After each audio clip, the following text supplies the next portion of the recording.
السلام عليكم ورحمة الله وبركاته. اهلا بيكم في قناتي.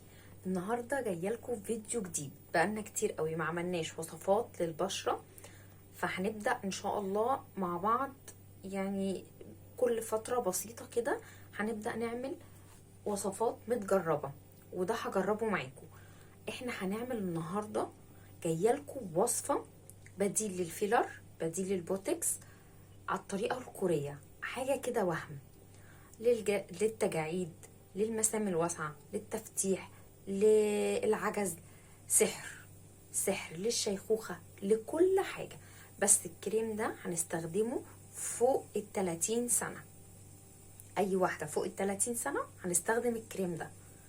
تمام، هنبدأ مع بعض نشوف المكونات ايه، واحنا شغالين كده هنقول كلام عنه كتير. بصوا بقى، دلوقتي عندي معلقتين رز، وعندي معلقتين رز كبار، ومعلقه كبيره من بذور الشيا. بصوا اهي، لا، معلقه صغيره من بذور الشيا ومعلقه كبيره من بذور الكتان. اهم الثلاث مكونات عندي. بصوا بقى، وهنا على النار عندي في حله فيها ميه، وهحط الثلاث مكونات دول كده،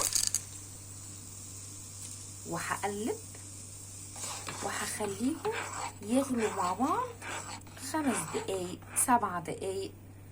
يعني انا اكني بسلق الرز، لما الرز يتسلق 5 دقايق 7 دقايق كده. وبعد ما يغلوا هنشوف مع بعض هنعمل ايه تاني. بصوا بقى، هما غلوا مع بعض خلاص، ودلوقتي سبتهم. المفروض تسيبيهم يهدوا، بعد كده تضربيهم في الخلاط. انا عشان اللي عندي الهاند بريندر، فهو ده اللي هيبردهم معايا. بصوا، بس انا هنقل في طبق بلاستيك. بصوا انا نقلته، وهبدأ اللي انا اضرب كل المكونات دي في الخلاط. بصوا ده بعد ما طحنته. بصوا شايفين بعمل ازاي؟ تمام. هعمل ايه بقى دلوقتي؟ هحط عليه ايه؟ هجيب معيار كبير، معلقة كبيرة من الشوفان المطحون. طبعا الشوفان المطحون ده سحر اهو. وهحط ايه كمان؟ فيتامين اي. حطيت الشوفان، وهحط اهي الفيتامين اي بالمنظر ده.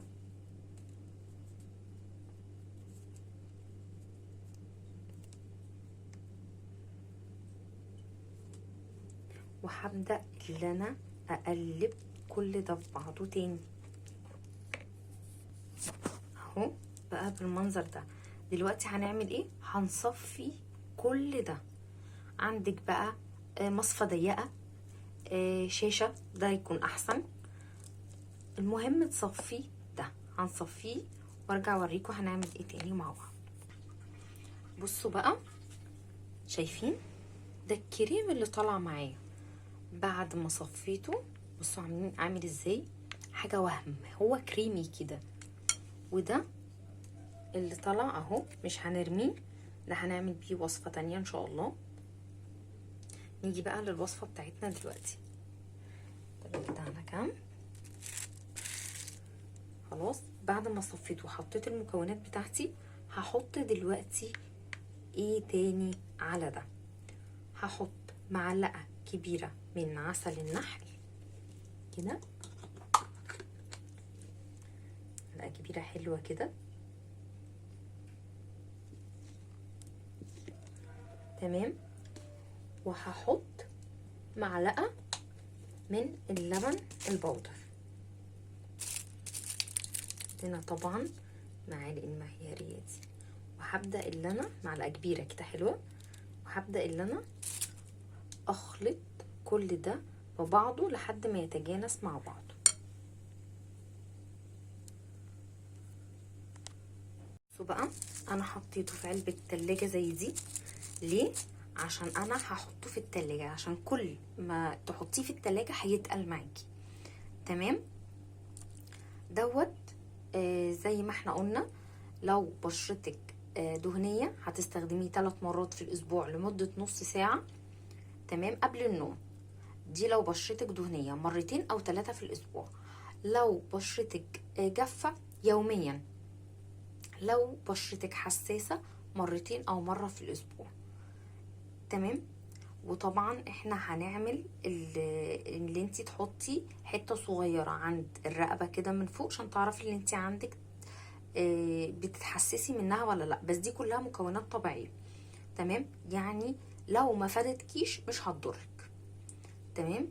ده كريم فظيع، سحر جميل، هنجربه مع بعض وهنشوف النتيجه بعد اسبوع.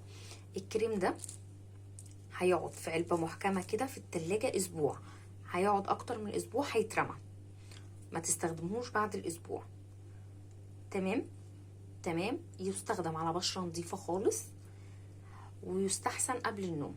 وبعد ما تحطيه على بشرتك النص ساعة تغسلي بشرتك كويس، وبعد كده تحطي المرطب بتاعك، وشفايفك تحطي فيها فازلين عشان يبقى كله مترطب عندك، تمام. ولما بقى تيجي تطلعي للاستخدام من التلاجة بتعملي له حمام مائي، وطبعا فظيع يعني.